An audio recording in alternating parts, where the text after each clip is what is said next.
مامستا بوبێ ji cemtezê dest pê bikim. Tu wek ku nivîskar û çavderekî û siyasetmedarekî Bakurê Kurdistanê rewşa dawî pêşhatayên dawî li Hesekê êrişa Daişê karvedanên ku li wê derê çêbûne hûn çawa dinirxînin rewşê bigiştî hûn çawa dixwînin. Gelek spas sira bu rej bu hemî temaşevanên RTV. Na berî ku ev bûyere dest pê bike min nivîsan û min xwest ez bala Kurda bişînim ji ber ku mesajên Abdullah û Demirtaş li ser axaftinan ji devê Erdoğan min tê gihiştim ku wê bûyerek bibe loma min nivîsan min got ev mesajên ku Edirne û İmralî dibêjin bila Edirne İmralî dozalî bûnê bixwaze gurdûna qalqan got divê xelkê ku hemî İmralî uzrê xwe bixwazin ji ber ku bi salanê PKK her bir karî dike yani berê ku bûyerek girîng dest pê bike tişkîdîn davî ortê xelkê wê mijûl dike û li pişt wê jî ka bûyera xwe têkîne. Ber ji loma jî berî ev dest pê bike min bi nivîsek xwe di nerîna azad de bakî şemservê ku min got piştî van mesajna piştî van guftugonên û İmralî û Edirne wê bûyerek biqewmile min nizanîm ki mizanî ji ber ku PKK dişopînin bi sala aynî tiştî dike welhasil dest pê kir yani niha li vir de divê êdî em wekî Kurd yani dev ji PKK bertin li xwe vegerin li xelkê xwe vegerin ciwanê xwe vegerin. PKK her bûyerekê dike ew bûyer li gor berjewendiya dagirkera têkirin. PKK divan bûyeran da çi ye mamosta Bûbê? Ev bûyerine armanca wê ev e yek xortê Kurda bikuje dû ku ew kadrin yani ew kadroyên Daişê ê girîng ku pêdivî wan heye wan bide revandin li hinekî karê dê pê nabidin kuştî nabidin birîn derkirin û bi ser vê jî kadê xortê Kurda bidin kuştin. Armanc kuştin û xwîn rijandin malvêranî tenê bo Kurda yani vir de êk qezanc dikin dîsa dagirkerin wendakirin xortê me darin û em wenda dikin. Belê. Baş e mamosta Bûbê me behsa êrişê kir. Ev Daişên ku derbas bûne çawa derbasî taqa xewêran bûn çawa derbasî زیندانê bûn çawa şer kirin di çarçoveya heşt rojan de ev çek û teqemenî çawa gihiştin berdestê wan piştevanî çawa ji wan re çû. Nehewce yani dibêjî ki gundê xuyanî heviyê nake mereb kilavuzekê bîn û lê bigire bi ew gunda kûşol ber çavayê Kurd dibêjin goştê gayil ber çavayê yani wekî min got demak ew mesajîn ku İmralî û Edirne ketin nava mazatê mizanî bû tişebîbe ev bû. Berê hazirî kirin haya peyê de vê hazirî hey ji ber ku armanc û hedef wekî min serî jî got kuştina xortayî û revandina endamên an kadroyên an çekdarên Daişê ku li gorak ez dişopînim tünelên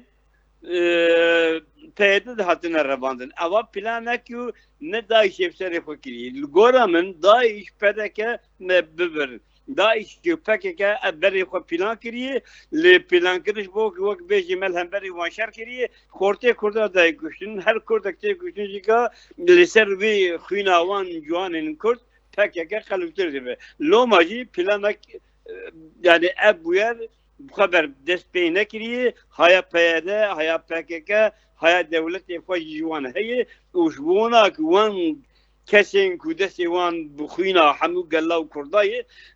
bidin revandin da ku sibê ez war texmîna min ev e wê bûyerek hîn mezintir çê bibe û ev bûyera ku wê pêşiyê Amedê pêşerojê de dest pê bike bêhtirîn armanc û hedef wan başîrê Kurdistanê ye. Mamosta Bûbê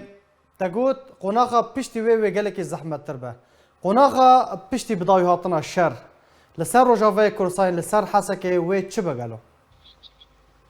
Niha plan muhtek bi got yani kanî ne ser Rojavayê Kurdistanê bijî. Wek min serî jî kat behs kir esas plan bi destê dagirkera hatî plan kirin hatî xet kirin û li gora wê şeriyakê lê kirinin داعشي يعني بقاش وازي بيجم داعش شيخ سيجاني دان الربان اساس بلان جي PKK ودا كركره داس بيدك لي اب بلان وك مقود خاص يقو از شوبين مخاص يقو از دبينم ابي كردا بسدوس يك كو ديفيجن تدي شهيدن يعني اي ديفيجن شهيد او شكيدنا جانغورينن ve van bücür beki sedu yek insaneme juanema çıkıştı nahai ve hamil kötü ve servan kısa bu ki le aliyedin de damak kurda vana mücür diken ev kadroin çekdarın da işe geçti kahve jüve zindani di tünelin peyede de bütün rebandın ve vana cibiken lugo da bir ya lu projein dagirkeran ez bu kadar narina meve ve iri şeke yapımını ser başlıyor Kurdistan'ı ya ve bu yere kuhabık ku bu yer yani evi zararak gelek büyük merif kanı tahmin bek ve bir başlıyor Kurdistan'ı elbet armanç ve hedefa PKK yekem tekbirina başlıyor Kurdistan'ı şu bu veji Juanın kurda dedi kuştun bu halk liser giriye kopbirin da günlük kalbin plana duday bidizi bu başlıyor Kurdistan'ı tekbibin pebasin armancı hedef PKK evet yani ez narinamın ama peşeroje gibi binin ve ne le proje ve Kurdistan'ı hamid plan ser başlıyor Kurdistan'ı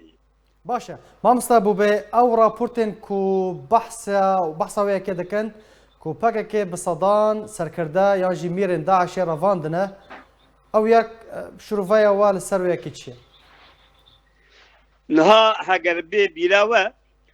yani wekterî min gelek cara gotî hinekî temenê me mezin bûyem tişta ji bîra dikin li 10 sal berê bû yani em orta 5-10 sal berê de carekê hemû rojnama û televizyona medya Kurdî bahs kirin ku 10 mîtên Türka li Silêmaniyê hatine girtin belkî bê bîrawe jî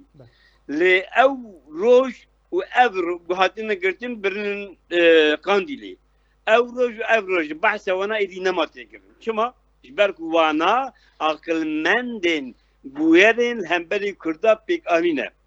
niha wana jî ka wextê ku ev bûyera talî jî yek wek wê planî ye wê wana bidin revandin Kurda bi şehîdên xwe an bi cangoriyên xwe mecûl bibin wê wana hemî hazirî bikin da ku êrîşek yani texmîna min dîsa dibêjim li ser başûrê Kurdistanê lêkan êrîşek mezintir bibin beşekî Kurdistanê dî ez nizanim lê ez dibêjim sedî sed ji bo başûrê Kurdistanê hazirî dikin ji ber başûrê Kurdistanê ga bi ga ber bi dewletbûnê dihare cêşê xwe dikin yek partiyê dîl hevdû dikin û lozana duda jî ka wextê wê gelek kêmayî niha dewletê mezin jî ka bi her awayî heger ne eşkere bi pê nizanim jî lê bi awakî nefer bî piştgiriya başûrê Kurdistanê dikin daxwazî ji wan dikin ku ew problemê nava xwe temam bikin ji bo ku bibin dewlet Mamosta Bûbê îro PKK daxuyaniyek belav kir têde dibêje ku armanca serekeya plana xwe ya serekeya sala nû AKP ye MHP ye her wiha PDK ye û Amerîka ye baş e çawa wê şerê Amerîka bikin di heman demê de li Rojavayê Kurdistanê bi hevre karekî dikin şerê terorîstan şerê Daişê dikin ev hevkêş ev muadele hûn çawa dixwînin gelo niha rojaka PKK hadî damezditin heta roja îro her wext bi daxuyaniyên xwe bi êrişê xwe bi kiryanê xwe serî xelkê tevlihev dikin yani divê em dijî filan tiştînin lê esrê xwe binî de alîkariya wî dikin yani divê ev şer kiriye ew me şer kiriye me şehîd dayî lê binîr ew zilamên Daişê didin revandin niha divir de tu problem û astengî çi ye Amerika îro alîkariya Kurda dike divê PKK hemberî vê bi daxuyaniyên xwe helbet nikane sedî sed êrişî Amerika bikan hinek kiryara bîn serê wan lê bi daxuyaniyê xwe evê serê xelkê tevlihev bike û wê bixwaze Amerika bike dijminê Kurda helbet wê ser neke ber tişkî dinin lê daxwaz ew ê time bin adin dema ku şoreşger pêşmerge rêxistin partiyên milletê bin dest wek ê Kurda armanc û hedefa şerê wan ne guherandina îqtidarê ye guherandina îqtidarê ne problema Kurda ye çil Iraq dibe çil Türkiye dibe çil Suriye İran diyorum. Problema Kurda, mesela Kurda, bir destxistina erdivani dagir kiriye. Em nikanil, ya hatta em alaka hoca Türkiye, AKP, CHP, güçlük bu kevdinin. Partiyi dagir ker, liser Armanca ki, hatini perverdekin, ulgur ve Armanca giriya rugu yere kodekin. Problema me Kurda, nel hemberi iktidariye. نل هم بری دستلات نهایی پروبلما ما اوکو دوی ام لهم بری داگرکری شر هبون و نبونا گله کرد برن لو ماجی پکیک افشته که جبهجی تنه بو سری خلقی تبلب بکه و ریا خوشاش